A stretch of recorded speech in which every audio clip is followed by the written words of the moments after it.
Hello,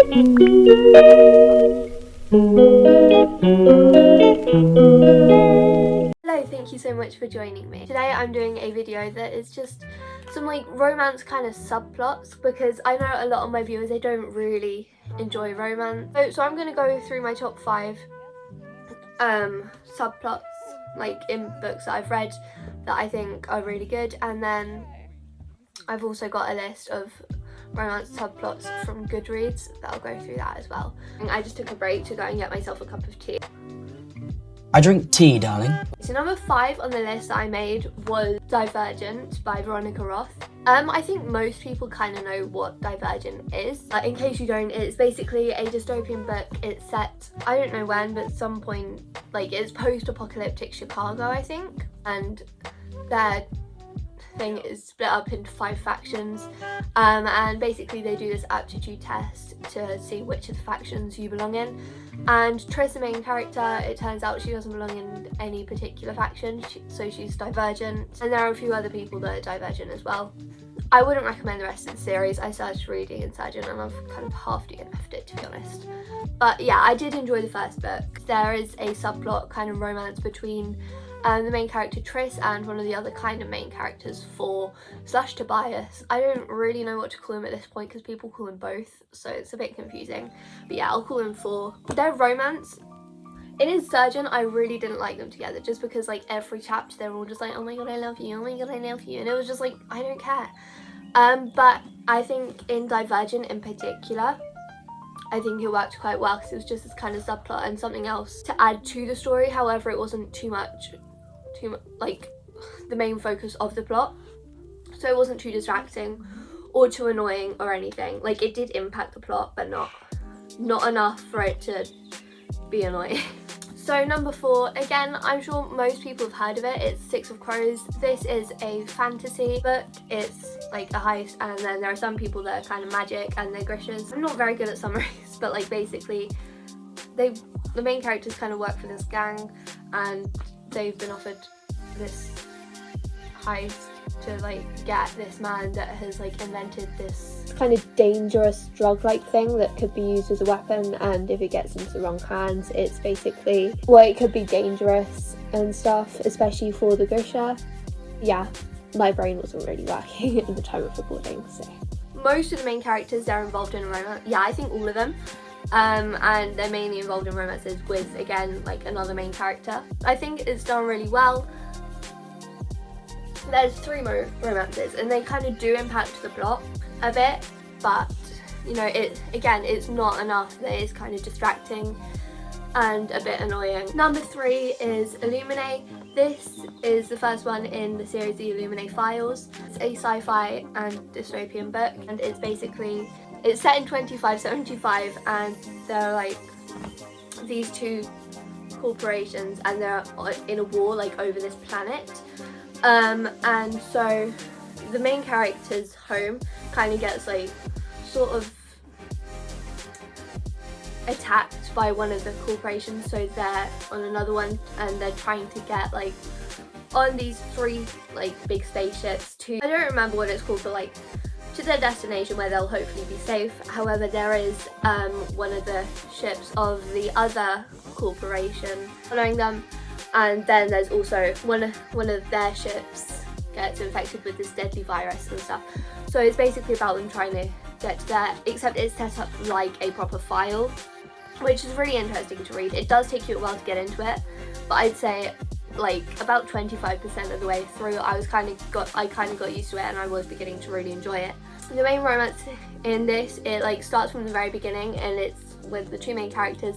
Katie and Ezra are dating, and then they were like kind of exes, like they'd just broken up as the corporation attacked their planet. So the romance is about them, and their romance does kind of again affect the plot quite a lot, but you know, not enough that again it's annoying. Number 2 on this list is the Roman Mysteries. I do have 2 of the Roman Mysteries books. I've read almost all of them other than the very last one. I don't own the one in particular, which is like the most romantic, which is Sirens of Sorrentium. Is this middle grade series, and it's a historical fiction set in Roman times, and it's about these 4 kids slash like teenagers, and they're basically solving mysteries. Sirens of Serentium, it's been a while since I've actually read it, so I don't remember in particular what it's about, but they go to this place called, I think it's Serentium. They're solving a mystery there.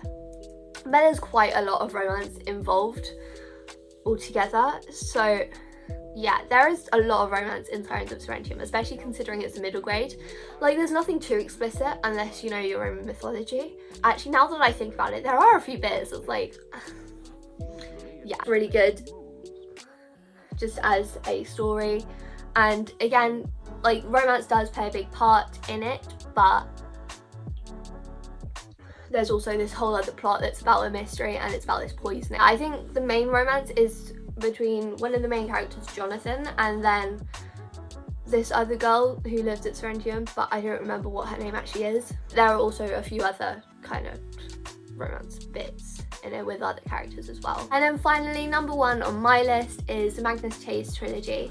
I'd recommend like not reading this until you've read the main Percy Jackson books and Heroes of Olympus, and also Trials of Apollo. Last book of the Magnus trilogy, The Ship of the Dead.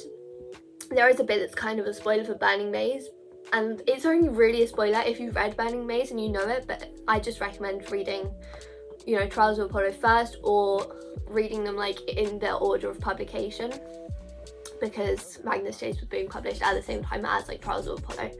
The main romance subplot in this is Fiyero Chase.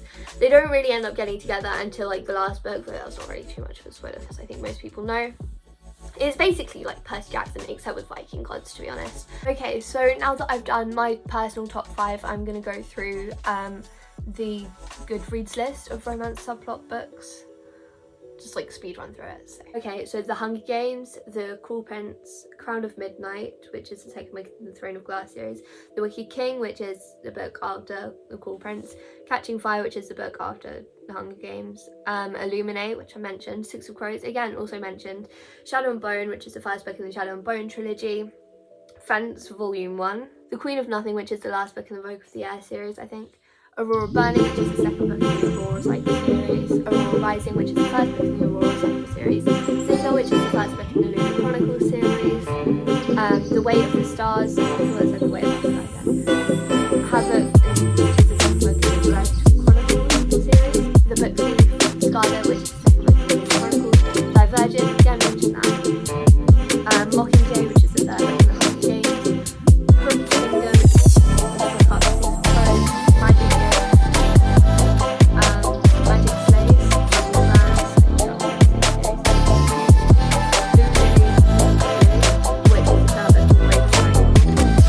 What the Roses, The Pirate's Wish, The Raven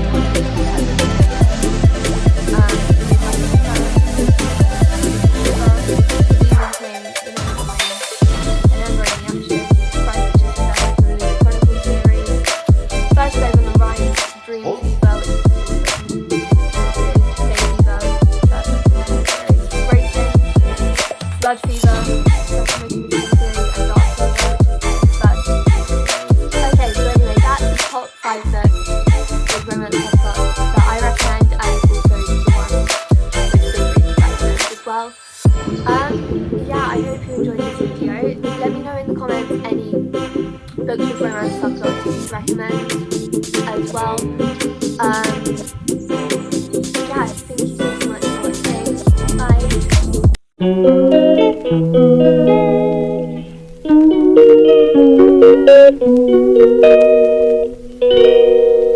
She calls me day and night. I'm sorry, girl, you just don't